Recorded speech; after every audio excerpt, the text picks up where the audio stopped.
Olá, concurseiros e concurseiras! Estamos aqui mais uma vez nessa importante iniciativa do professor Vitor, no nosso Macau Solidário, para mais uma aula, né? Meu nome é Dimas, sou professor de Direito, advogado e professor de demais ciências criminais, né? Aqui no nosso módulo de Direito Penal, ficamos à disposição, claro, para dúvidas e sugestões nos canais de comunicação da nossa plataforma, né? Vamos para a nossa aula 1 de Direito Penal, lembrando a todos que nós temos uma aula à disposição introdutória, né? Que é uma aula para dar uma reforçada para aqueles que têm algum conhecimento e para aqueles que ainda não têm conhecimento no direito penal, terem contato com alguns termos e conceitos importantes, tá? Aqui uma das plataformas que ficamos à disposição para qualquer dúvida e sugestão. Então vamos lá, pessoal. Aula 1 do nosso módulo de direito penal, né? Então vamos entender aqui um pouco sobre o tempo do crime. Então, em relação a isso, que é importante nós estudarmos, nós analisarmos, né? Quando se considera praticado o delito, né? Quando se considera consumado o delito.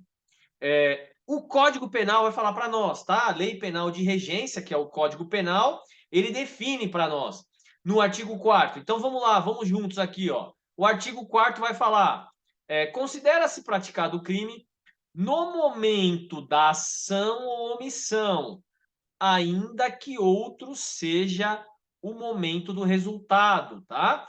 Então, muito claro.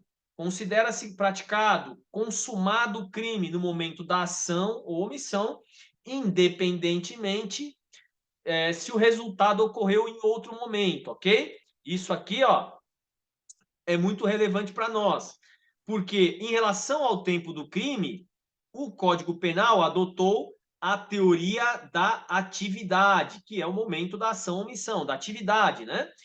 Da conduta. Ó, olha só, pessoal, esse termo nós já usamos lá na aula introdutória. Conduta é um termo técnico do direito penal que significa comportamento humano ativo ou omissivo, tá? Então, teoria da atividade, da conduta, do comportamento, né? Que foi adotada pelo artigo 4º em relação ao tempo do crime. Aí você pode perguntar, tá, professor, mas isso aí é importante?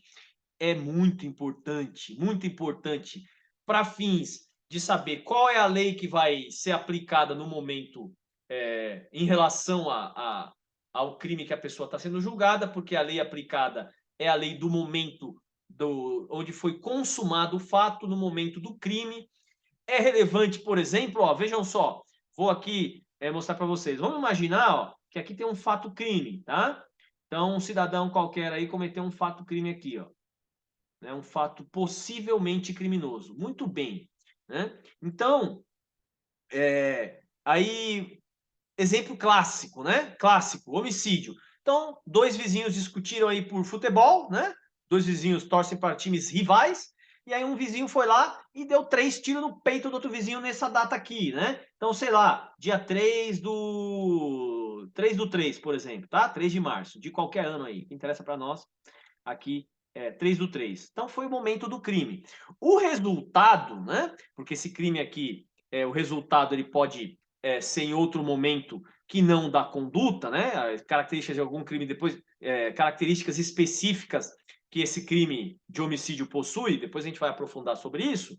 E aí o cidadão veio a óbito só em 11 de, sei lá, 11 de setembro, tá? 11 do 9. Muito bem, né? Ok. Então vamos supor que o criminoso aqui, ele tinha menos de 18 anos, tá? Menos de 18 anos no momento da ação. Ele tinha, sei lá, 17 anos e 10 meses. Portanto, 6 meses depois, ele já tinha 18 anos e 4 meses, né? 18 anos e 4 meses. E aí você vai falar para mim assim, ó, tá, professor, então, se quando a pessoa veio a óbito aqui, ó, ou a vítima dele veio a óbito, ele já tinha 18 anos, ele vai ser punido como maior de idade? Não, porque considera-se consumado o crime no momento da ação ou omissão, como nós acabamos de ver, né?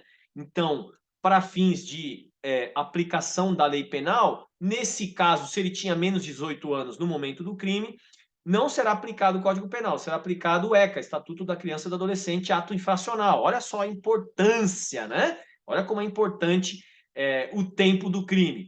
Também para outras finalidades, como o cálculo da prescrição, tá? Da prescrição do crime.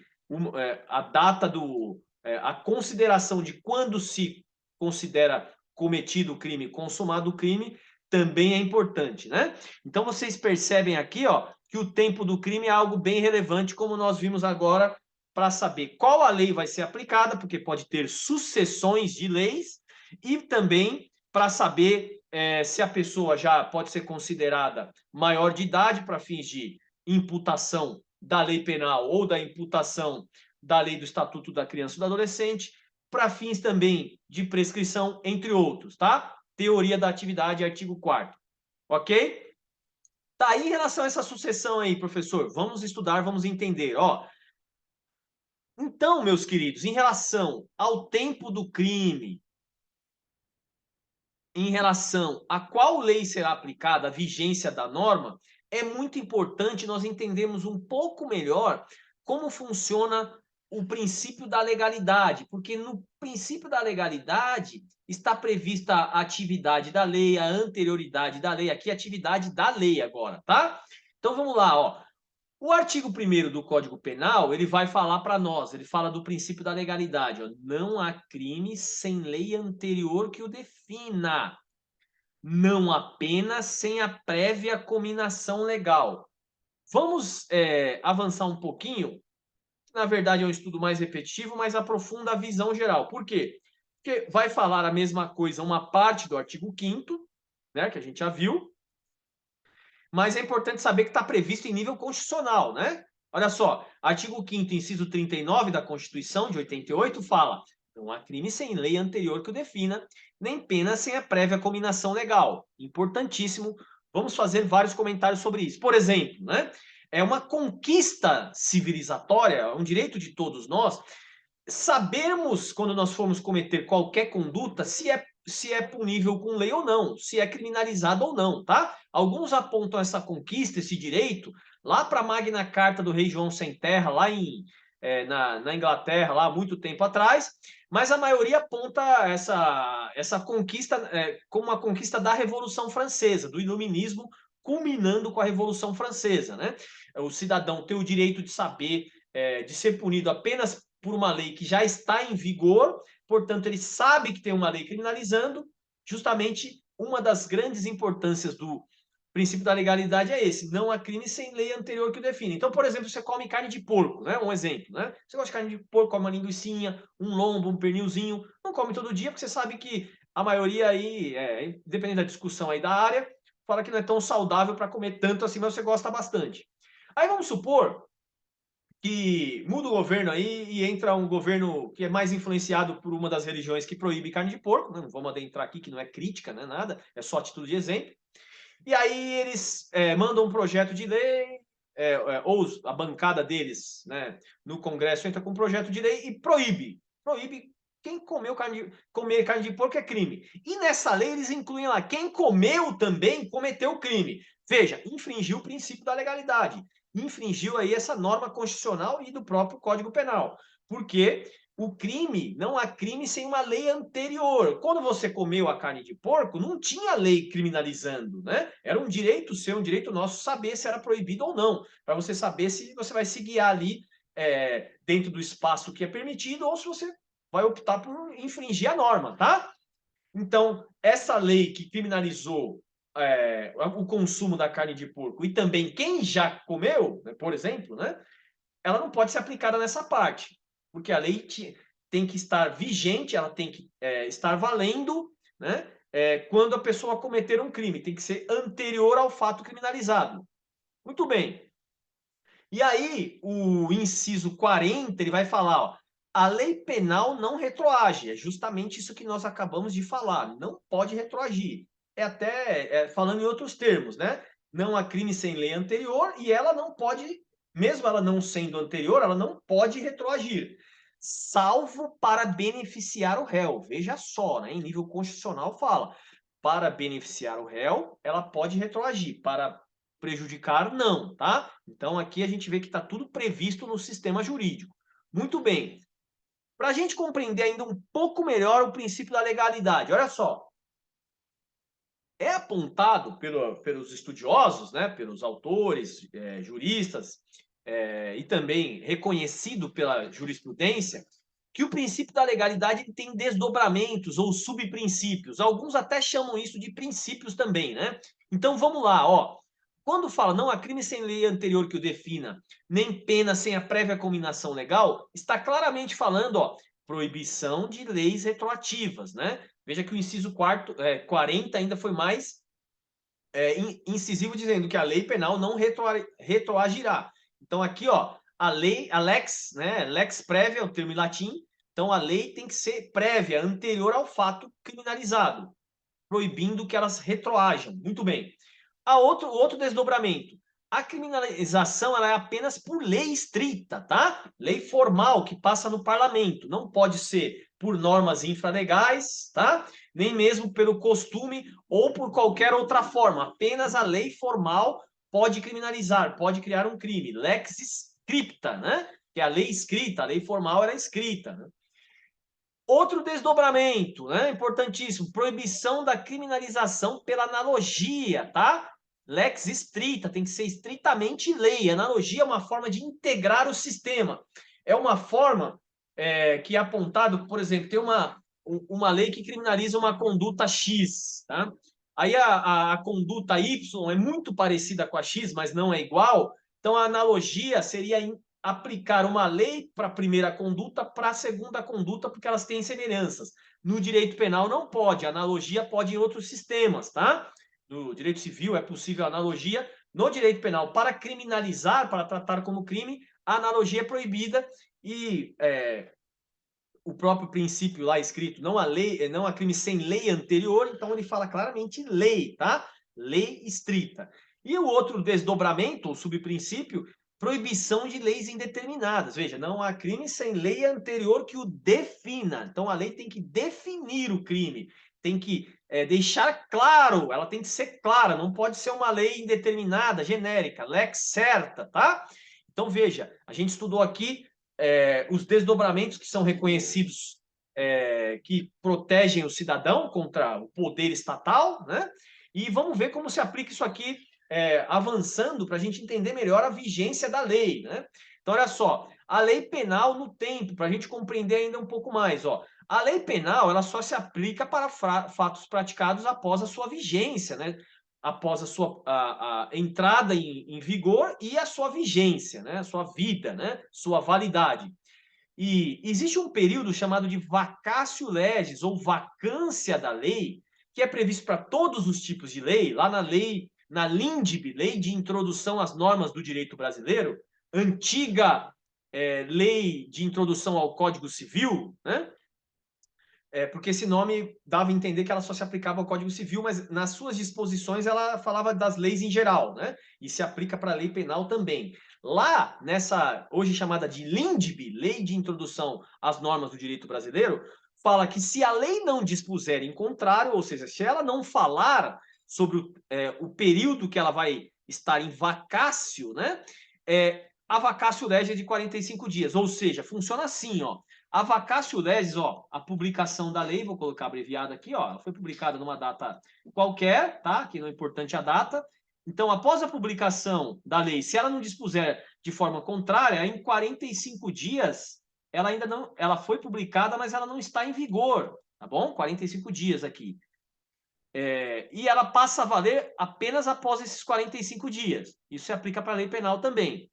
Se a lei falar que ela entra em vigor logo após a sua publicação, não teve nem vacácio. Se ela falar que entra em vigor um ano após a sua publicação, como a maioria dos códigos, né? O Código de Processo Civil, por exemplo, né, da outra área, processo civil, ele falou que entra em vigor um ano após a sua publicação. Então, pessoal, se um fato é criminoso, que essa lei criminalizava, e caso não houvesse outra lei, né? Ou mesmo houvesse, mas ela tratasse de outra forma, fosse cometido dentro desse período de vacatio legis, né, após a publicação e antes dela entrar em vigor, esse fato criminoso ele não estaria submetido à lei, a esta lei que foi publicada, ok? Então, isso é vacácio da lei, vacácio legis, ou a vacância, que é justamente para que os cidadãos possam saber, ter um tempo, em tese, né? Em tese, essa é a ideia, que tenha um tempo para conhecer a lei e saber da vigência dela, né? Muito bem. Então, ainda sobre a atuação da lei penal, vamos aprofundar um pouquinho. Olha só, o Código Penal, ele vai falar para nós no artigo 2º, tá? Sobre a lei penal no tempo, a sucessão de leis, né? A vigência das leis. Fala assim, ó, ninguém pode ser punido por fato que lei posterior deixa de considerar como crime, cessando em virtude dela, dessa lei posterior, a execução e os efeitos penais da sentença condenatória.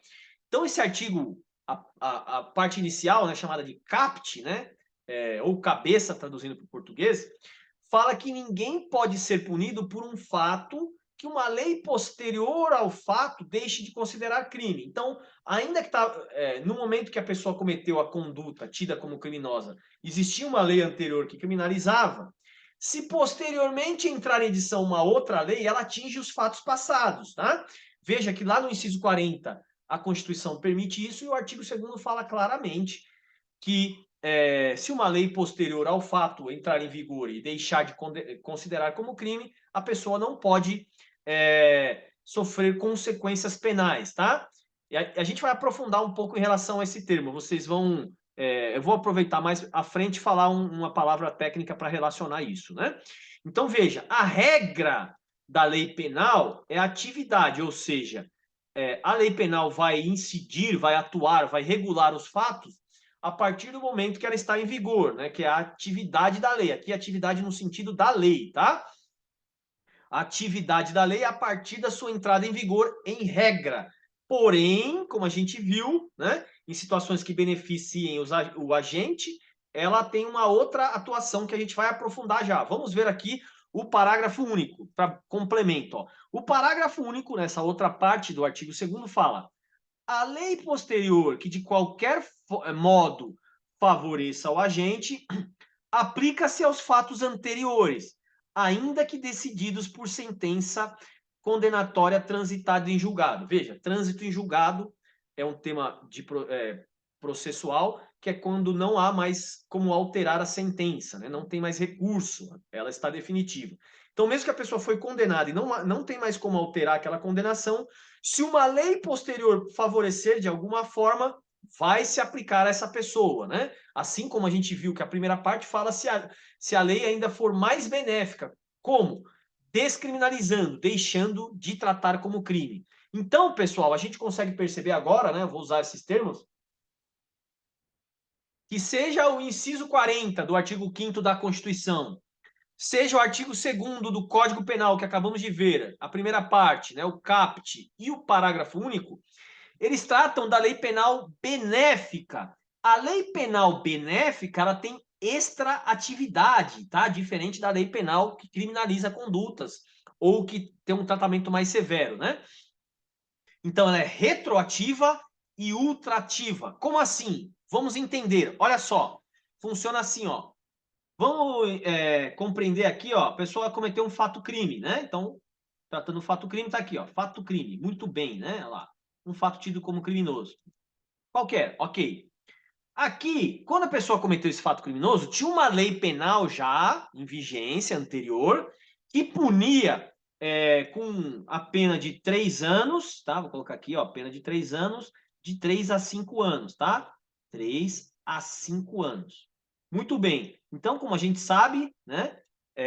Não há crime sem lei anterior que o defina, nem pena sem a prévia combinação legal. Nesse caso, tinha uma pena que tratava o crime qualquer, a conduta como um crime, né, uma conduta qualquer como crime, e previa a pena de 3 a 5 anos. Maravilha, né? Muito bem, né? Ok, então ela se aplica a esses fatos. Ok, maravilha. E aí a pessoa está sendo processada, né?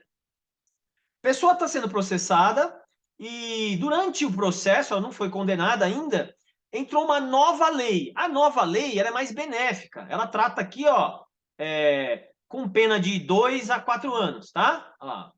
uma lei mais benéfica. Beleza. Né? De 2 a 4 anos.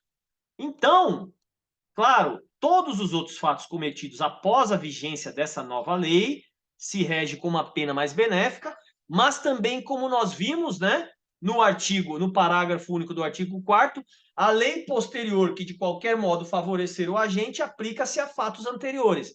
Então, ela também se aplica para o fato crime aqui desse cidadão, tá? Porque ela tem retroatividade. Mas vamos supor, vai ficar um pouquinho mais complexo, mas vocês vão entender, que ainda não foi aplicado, né? Ele ainda não está sofrendo consequências. E aí, antes dele ser condenado definitivamente, entra uma outra lei. Sabe como são os parlamentares, né? Senadores, deputados. Os caras são meio enrolados às vezes, né? Aí eles falaram, nós fizemos uma lei e ficou a conduta mais, com uma pena mais leve, né? Mas na verdade era para ficar mais pesado. Foi um erro, ou sei lá, mudou a interpretação, ou mudou a legislatura, entrou uma nova banca, após uma eleição ali, uma nova configuração, eles falam, não, esse crime aí, na verdade, a gente vai punir de forma até mais severa do que era antigamente, ó, de 5 a 7 anos, né? Veja, a gente viu, a gente já estudou, ok? A lei penal, né, como a gente viu, ó, a lei penal não retroage, salvo para beneficiar o réu, inciso 40. Então, essa lei aqui, ó, ela não vai retroagir porque ela trata de forma mais severa, tá? Então, mesmo para esse tipo de crime, essa lei aqui, ela não retroage, é só a partir da vigência dela, não se aplica ao caso do nosso cidadão, tá? Então, ela revogou, sim, essa lei mais benéfica, que já tinha revogado a outra, mas a lei mais benéfica, ela vai ter ultraatividade, tá? Ultraatividade. Por quê? Porque a lei penal mais severa não retroage. Então, ainda que ela entrou em vigor após o fato crime, que em regra aplica-se a lei que estava vigendo no momento do fato, ela, pelo parágrafo único, a gente viu que ela retroage, porque ela trata de forma mais benéfica, então ela tem retroatividade, e como ela foi revogada pela nova lei, né, tratando do mesmo fato, ela tem ultraatividade, porque a lei penal mais severa não retroage, tá? Então, a lei penal benéfica pode ter retroatividade e ultraatividade, inclusive em uma mesma situação, conforme nós vimos aí, conjugando, seja o artigo 1º do Código Penal, o artigo 2º do Código Penal, o inciso 39 da Constituição e o inciso 40. Tranquilo? Então, agora, pessoal, vamos fazer questõezinhas aqui para a gente entender como isso aqui cai nos concursos. Olha só. Então, vamos lá. Ó. Acerca da lei penal, né? Julgue o item que se segue. Veja, uma questão do ano passado, né? De escrivão de polícia do estado do Sergipe, né? Olha a banca aqui, uma banca respeitável. Na sucessão de leis penais no tempo, é aplicável aquela mais favorável ao réu, seja ela contemporânea ao crime, ou seja, ela estava em vigência no momento do crime, seja aquela em vigor na data da prolação da sentença, né? Quando, ainda que no momento do crime tinha uma outra lei e a lei mais benéfica entrou no momento que foi emitida, prolatada a sentença, né? Então, em relação ao que a gente estudou, qual a alternativa, meus queridos? Vamos lá, vou dar alguns segundos para vocês, né? Certo ou errado? Tá claro aqui, né? Certo ou errado? Veja só que no concurso cai até com o nosso estudo de uma forma que fica mais clara para nós entendermos, né? Está certo, né? Ela é aplicada, seja contemporânea no momento do fato, seja se ela for posterior à prolação, ou até mesmo, como nós vimos, sentença penal transitada em julgado, né? Mesmo que teve a sentença, se transitou em julgado, né? Posteriormente, se já está em execução, a lei penal mais benéfica, ou a lei até que descriminaliza, como nós vimos na cabeça do artigo, né, na primeira parte, ela se aplica aos fatos passados. Outra questão. Olha só. Quanto ao tempo do crime, o Código Penal brasileiro adota a teoria. Qual teoria? Né? Lá, técnico judiciário do estado de Roraima, né? Olha só. Quanto ao tempo do crime, qual a teoria? Olha, tá fácil, né? Já veio logo no teoria da atividade, teoria do resultado, o o crime considera-se no resultado? Não, né? Ubiquidade seria a combinação dos dois? Também não. Da consumação? Claro, né? A consumação, mas qual é a consumação, né? Ou do efeito? Aqui não tem nada a ver. Da atividade, né? Então, momento da conduta, ação ou omissão, que é a atividade, que é o comportamento humano. Muito bem, meus queridos. Estudamos juntos aqui temas relevantes, né? Tempo do crime, princípio da legalidade, suas decorrências, né? Seus desdobramentos. Estudamos também o princípio da legalidade, como ele é expressamente previsto no Código Penal, artigo 1º, na Constituição Federal, no inciso 39 do artigo 5º, né? Estudamos os seus desdobramentos, né? Estudamos também questões relacionadas ao princípio da legalidade, estudamos a vacatio legis, né, que é esse espaço de tempo da publicação até a vigência da lei. E estudamos também, meus queridos e minhas queridas, a atividade da lei penal, em regra, a atividade é após a sua vigência, né? E a exceção, a lei penal benéfica, como nós vimos, pode ser retroativa, seja a lei penal que descriminaliza a conduta ou a lei penal que, de algum modo, trata de forma mais favorável, diminuindo a pena, mudando a forma de execução da pena. Ela pode ser retroativa, né? Tratar de fatos passados, e ela pode ser ultrativa, porque se mesmo que venha uma lei que revogue esta lei que trata de forma mais benéfica, ela vai emitir os seus efeitos mesmo após ela ter sido revogada, né? Conforme o artigo 2º no seu primeira parte, o caput, e no parágrafo único. Então, meus queridos, ficamos à disposição para dúvidas e sugestões nos canais de comunicação da nossa plataforma, né? E espero vocês, meus queridos e minhas queridas, na aula 2, para nós darmos andamento a demais estudos do direito penal. Até mais!